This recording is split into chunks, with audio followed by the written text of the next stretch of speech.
Queridos irmãos e irmãs, vamos celebrar, refletir na liturgia da sexta-feira da terceira semana da Páscoa.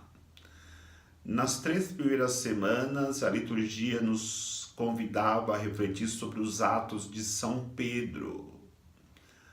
A partir desta reflexão, nós vamos começar a refletir nos atos de São Paulo pós-Páscoa, que na verdade era aquele Saulo que estava presente na morte de Estevão, que aprovou a morte de Estevão como perseguidor da igreja. Hoje, com a sua conversão, inicia-se a vida de um novo homem, não mais Saulo, mas Paulo.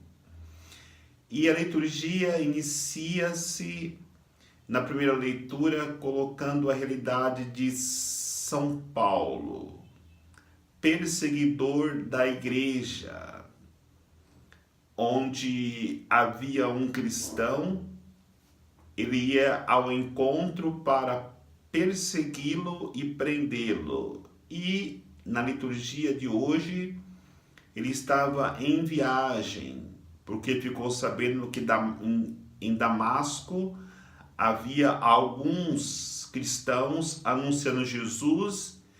Ele estava viajando para lá para prendê-lo. Teve um encontro com Jesus e a partir daquele encontro a vida de São Paulo começou a mudar. Ele pergunta: quem és? E Jesus responde no momento que ele cai por terra: eu sou Jesus que tu persegues.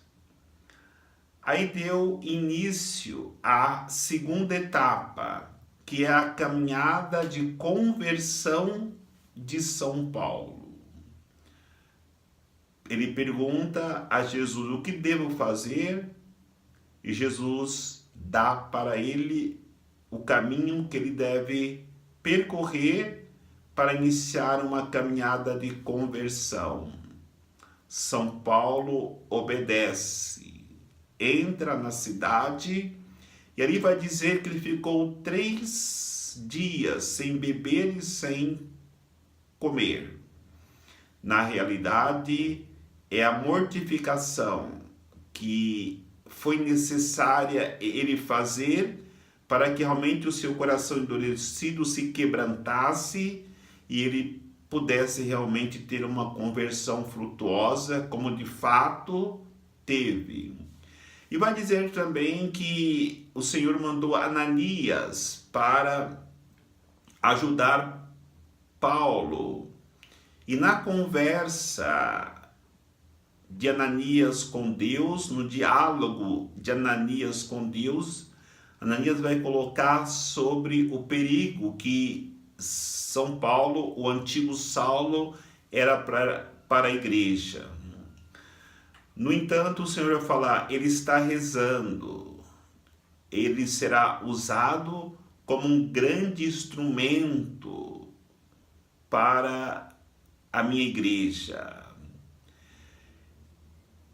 Vivendo essa realidade de São Paulo, nós precisamos, para que de fato tenhamos uma conversão frutuosa, obedecer a Deus, fazermos penitência e rezarmos. Depois temos a terceira etapa, que é o início do trabalho de São Paulo depois de já ter o seu coração aberto à conversão. Vai dizer que São Paulo ficou algum tempo com os discípulos, com os apóstolos, para aprender a ser comunidade. Ninguém consegue uma conversão frutuosa se não aprender a viver em comunidade. E depois dessa convivência em comunidade, ele saiu para anunciar passando pelas sinagogas, pregando que Jesus, de fato, é o Filho de Deus. Esse é o itinerário que nós precisamos fazer.